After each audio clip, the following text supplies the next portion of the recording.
order of business is, Dave, we go around the room, or in this case, the Zoom, and introduce ourselves and give us a little introduction. And we'd like to welcome you as the new member to the board representing the city. And Dave, could you introduce yourself and please give us a little summary of your background? We're excited to have you here. Thank you. My name is Dave Kiff. I'm the interim city manager, so taking over from Kathy in between the time that Kathy retired and the council hires a new permanent city manager. I retired from city management after about 25 years in local government. I retired maybe 2 years ago. And then since then, I've done 3 interim gigs. And in Huntington, most of my career was down south, even though I'm a Healdsburg native. Most of my career was in Newport Beach, California, with about 22 years there. And then where we had a tourism improvement district, was very robust. I enjoyed interacting with the board, with the hotel community, especially. Then I was interim at Huntington Beach for a while. Don't hold that against me. It's kind of a crazy place, but I actually grew to love a lot of it. And then in Healdsburg most recently, and then now Sonoma. So I'm happy to be here. What my goal here is to make sure that the city and the community, we don't take any steps back, because there's a lot going on. Obviously, navigating through COVID is so important, not just for our residents, but for our businesses and for the tourism industry, to make sure that when the stay-at-home order lifts, we're ready, and we can, as you guys were just saying before we started, accept the visitors that are so important to our community. So I'll stop there. That's me. But I have to add, my son Aaron, who runs our hotel in Healdsburg, the Dry Creek Inn, told me that when we were getting you as the interim manager, how lucky we are, because he said you did a great job up in Healdsburg for that. So I wanted to express that to you. Tell Aaron, thank you. Thank you, I will. Hunt, why don't you go next? Hunt Bailey with Sonoma Valley Escapes. We're a small little vacation rental management organization. Can you guys hear me? Yeah, very well. Great. Speak up. Speak up. All right. Well, I'll do my best. I've got these new little things going in my ear, so we'll see if they work. Anyway, things are kind of shut down as they are, but we have a few essential workers, a nurse from who's working in St. Helena. So I wish everyone was nurses at this moment in time. But we are excited to see, we see Sacramento opening up. And so fingers crossed that at some point in the near future, we're in the same boat. Wish you a healthy and a happy new year. You'll prosper with all of us in 2021. Kayla? I have a bit of a cold, sorry. I'm Kayla Stewart with the El Pueblo Inn. Thank you. Ruben? And Ruben Cambero with MacArthur Place. Dan? Dan Parks, the Inn at Sonoma. Tim? And Tim Zahner with Sonoma Valley Visitors Bureau. And Dave and I checked in yesterday, so good to see you again, Dave. And last but certainly not least, Wendy, my beautiful friend. So Wendy Peterson, I have a small vacation rental called Jane Sonoma Cottage, and I'm also president of the Stay Sonoma Valley Association, which is a collection of about 20 small inns and vacation rentals. Thank you all very much. And I'm Norman Krug, Sonoma Valley Inn. And with that, Dan, would you like to give us a financial update, please? I think the update since the last meeting is we've made our last transfer for this fiscal year to the marketing account. So that all happened as planned because we had the funds to do it.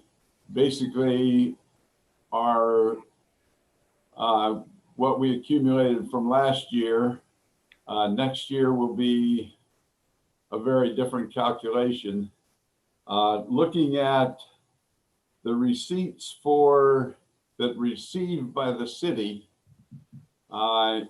in December, which are for November, this past year was 29,000, which compares to about 56,000 the year before. So November was a month that started to look like we were coming back a little bit. That was before the new stay-at-home order, and we've sort of been knocked down again. So these are better numbers than we expect in the next couple months. So we just, we just have to get through these times. Are there any questions?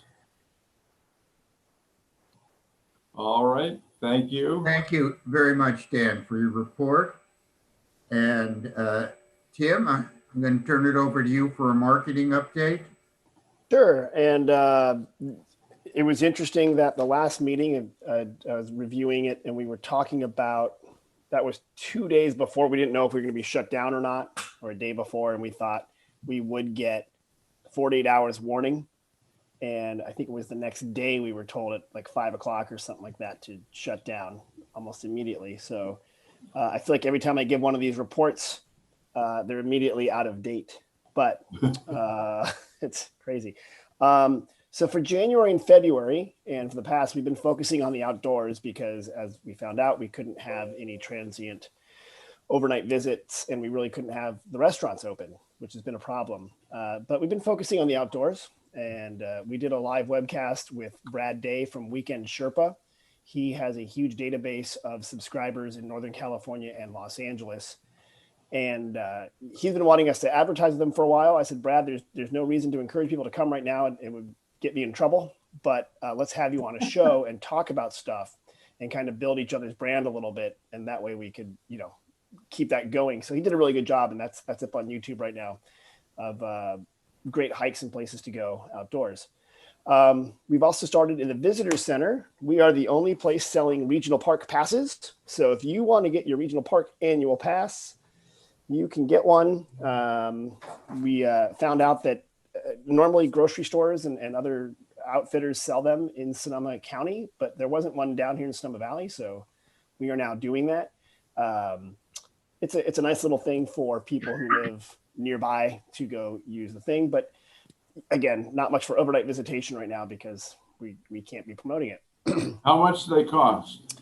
Well, $49 for seniors. So it's a really good deal. And that gives you unlimited access to all the 50 regional parks in the county. It also gives you overnight parking. You get discounts at different retailers. They're pretty good. So I sold one yesterday. I was kind of shocked. I was sitting there, typing away in my office, and a guy knocked on the door and said, "I hear you have regional parks passes." I said, "Oh, where'd this guy come from?" But it was great. So I think it'll be a good service. Marketing wise, we've been promoting, again, why visit in the winter, wellness, and then taverns with food to go. Right now, we're really trying to prop up the restaurants and help them. We're also releasing a public service announcement, a little video about why you should order and pick up direct instead of using Grubhub and Uber Eats and things like that.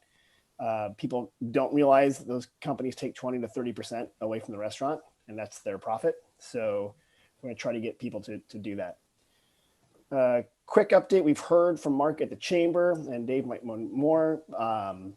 The city and county is cracking down on lodging that is not in compliance, is what we hear. And I don't know if they're just sending letters or actually sending out notices that you have to pay fines, but be mindful of that. So there's two things going on. One, there's that negative news that they might be doing that. The positive news, and this is interesting, Sacramento just got out, I believe, and I've heard conflicting reports, but yeah, just got out of their lockdown and moved up to purple tier. And I spoke to the Sacramento CVB, and their understanding is that means leisure travel can happen again to a certain degree. And that was surprising because it wasn't based upon the threshold of 15% ICU availability, but that they were trending towards that, getting back above that threshold. So if that holds through for the rest of the state, that might be good for us up here. So trying to see what that means. And again, when I do these minutes, it'll, who knows what's going to happen in a week from now, but I hope that is a positive trend for all of us. Lastly, the plaza lights, big success. We saw a lot of people going out and taking photos, a lot of Instagram posts about them. People seemed to really enjoy them this year because it was obviously a thing they could do. Those lights are coming down on January 23rd, but I'll be doing a walkthrough with the vendor and Dave trying to figure out who the new parks person is to see about changes, because every year we want to change it up a little bit, and there's some infrastructure changes that might have to happen in the park. And what better time to rip up the plaza and put some conduit down than when it's an interim city manager. So we can just blame that guy when he leaves. So it'll be good. So we'll be doing that in a week from now, doing our walkthrough. And that's my report. Tim, do you know how long in Sonoma the state has the lockdown for the hotels? What is the expected? What is it now and what is anticipated? Yeah, so it was interesting when we last got the extension, which I think was on last Saturday, they said a minimum of 4 weeks. So it would be bumping us right up against Valentine's Day weekend. But we're also hearing that it's possible that could be released sooner. And I don't want to get people's hopes up because I have not gotten this confirmed from the county. It's coming from Mark at the chamber who talked to someone, which it's better than anything else we're getting right now, but that's not 100%. So I don't want people to start selling rooms. But I would love us to be told that so we could start planning. So as it stands now, you're looking about mid-February before, unless there's a change. Correct. As far as my understanding. Lockdown is until mid-February unless they modify it. That is correct. Also, keep in mind that they shut, if you guys can hear me, they shut down Sonoma County before the state did, right? So they could prolong it even if the state opened it up again. Yeah, it seems like we're allowed to be stricter than the state, but not more lenient than the state. Exactly right. So that's, yeah, any information you have from the county itself would be super useful. Yeah, we are plumbing the tea leaves or the animal entrails. It's always hard to tell exactly what they're going to tell us. So as soon as we know, Mark and I've been pretty good at just trying to send that information out as quick as possible. I just don't want to send information out that's incorrect and then have you guys have to cancel reservations. Are there any other questions of Tim before we go on to the next item on the agenda? Tim, are you going to talk at some point about our south? Oh, sure. Yeah, thank you, Dan. So we are changing our south office. We're going back to the future or back to where we were or whatever you want to say. We're going back to Vianza Winery. We used to be, so we were at Cornerstone, big move. It was fantastic. Obviously, we're looking at two things. One, getting closer to the people. So Vianza gets us 1.5 miles closer to the turnoff there. Also, it saves us some money on rent, which would be a fantastic thing. Chris Sebastiani over at Vianza and Victoria, who used to be on our board at Sonoma Valley Visitors Bureau, very easy to work with, really want us there. It's going to be a huge advantage. We still have the nice right-hand turn for people coming up and heading north from the city.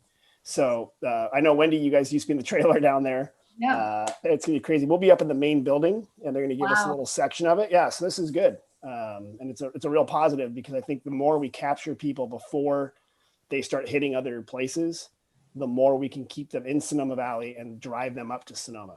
So it'll be great. It sounds like a win-win situation. It'll bring more people to us and more people to them. That is so amazing because you're right, Tim. That first right turn, once you come over that hill, you're just, and again, are you going to be able to do some significant signage like we had, 20 years ago? Yeah, it was funny. I was actually talking to them about that. And again, everything old is new again. And it's just sort of like, okay, how do we get people to make that turn and head up? And from if they're coming along 37, make sure they don't keep going onward or come to us first. I don't want to impugn our good friends in Napa's name, but yeah, yes, I want them to come to us first. Yeah. And then keep heading north. and stay at the El Pueblo and the MacArthur. Jane Sonoma Cottage. So yeah. Tim, when are you anticipating the move to be complete? February 1st, so the end of this month. It's actually, sort of a blessing in disguise that we're closed down because we can actually just start moving stuff. So Jose and I have been scouting it out. We're going tomorrow to start cleaning up and moving stuff, and we're in the process right now. So it'll probably be a smaller footprint as far as physical space and more laptop, and we're going to be in a corner of the Ansa, but again, significant cost savings. And Tim, in your space on the plaza, in the old library, how long do we have an agreement with the city to use that space? Well, our lease is current through the end of this year, then this fiscal year. And then Dave and I get to sit down and talk to each other. So it ends in December of this year, and Dave and you. I'm sorry, June 30. When? June 30, because we're a July 1 to June fiscal. Yeah. Okay, so it's a year-to-year renewal. Is that what it is? Currently, yeah, it all. I think a lot of this depends on where the city goes. Interim city manager, city council. Initially, the city had looked at expanding into that space. I don't know finance-wise what the city is going to be doing.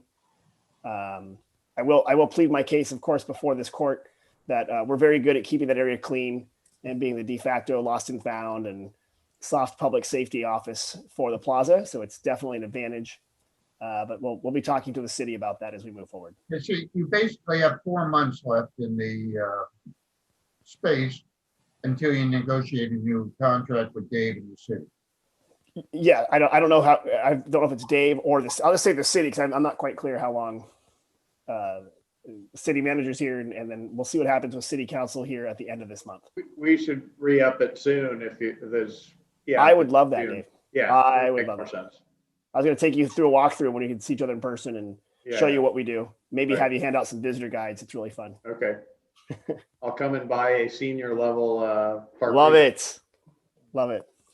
Wonderful. Thank you. Any more questions of Tim? Okay, going now next to the city manager, Dave. Normally, Kathy in the past would update us on what's going on in City Hall, and she used to prepare a form, and Tim could send you the form that she would give us as to the trending of the TOT on an annualized basis. And but I'd like to get your impressions today on things that you think are important and we should know in the tourism industry. And if you don't mind, we'll impose upon you to participate at that level. Sure, happy to do so. You guys already talked about the most interesting COVID thing, as Tim mentioned, just the fact that Sacramento got out of the stay-at-home order. It was all a total surprise to everyone that the departure from the stay-at-home was based on projections, not actually achieving ICU bed goals. And I don't know if I can share my screen. I was showing you the screen that they look at. Let me. Maybe Tim, you might have to make me a host. Yep. Give me 1 second here, and I'm going to right. give you that.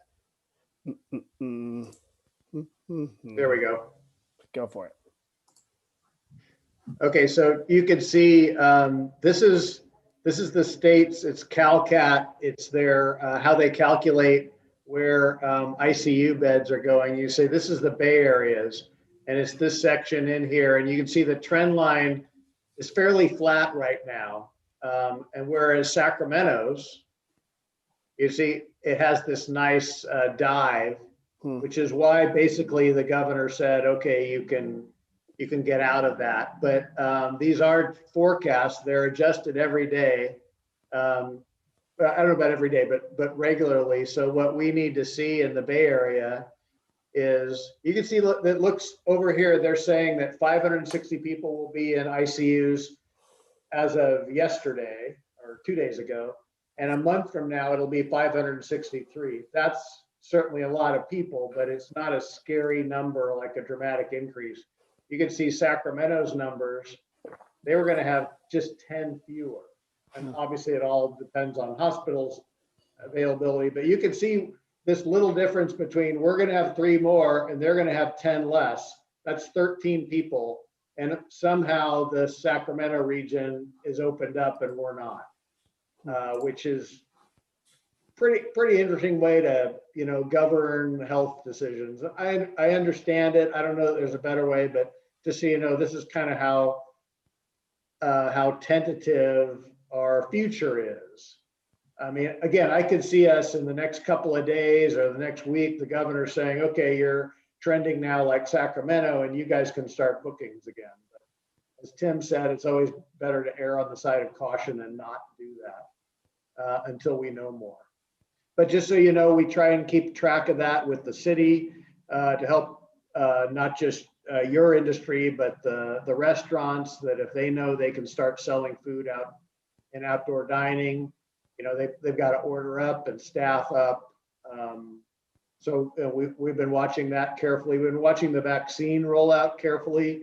We have a contingency plan that we're working on in case somehow Sonoma County gets more vaccine doses, and that we could do a Sonoma Valley plan, because right now, basically they're talking about sites in Petaluma, Santa Rosa, and North Sonoma County, and they're kind of ignoring the Valley, which people who have told me it's a fairly typical thing for the Valley to be ignored.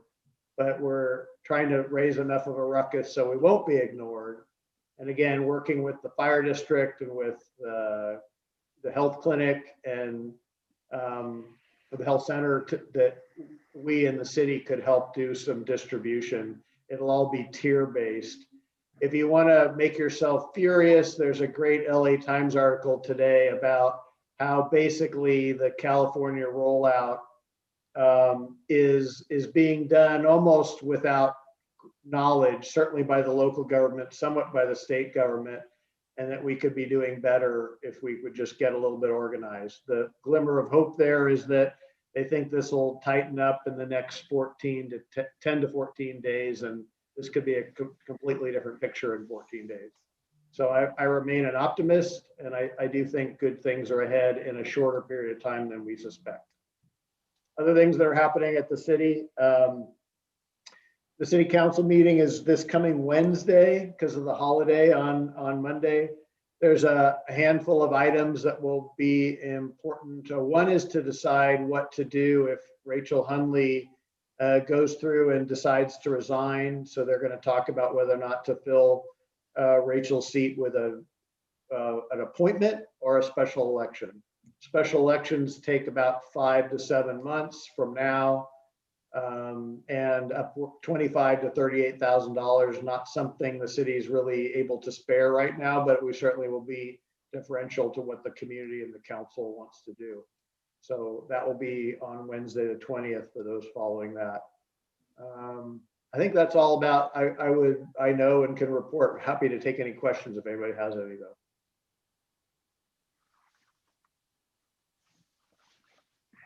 Thank you, Dave, for your update. We really appreciate it. And Tim, could you get Dave a copy of that printout that Kathy provides us on the TOT taxes for on an annual basis?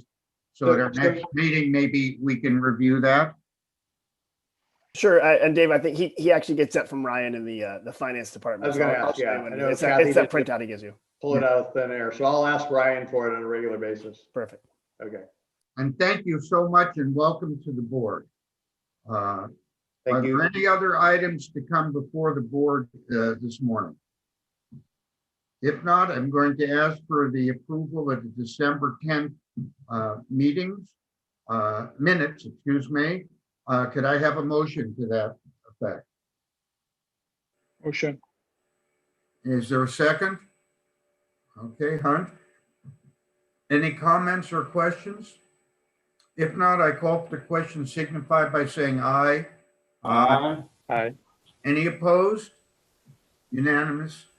Norm, just want to clarify because it is that there was no no's. So Kayla, you were a yes. Just nod your head or yes. Thank you. I wasn't present. And Oh, thank you. I wasn't present either. Okay, good. So yeah, We're going to keep this Brown Act compliant. Thank you, guys.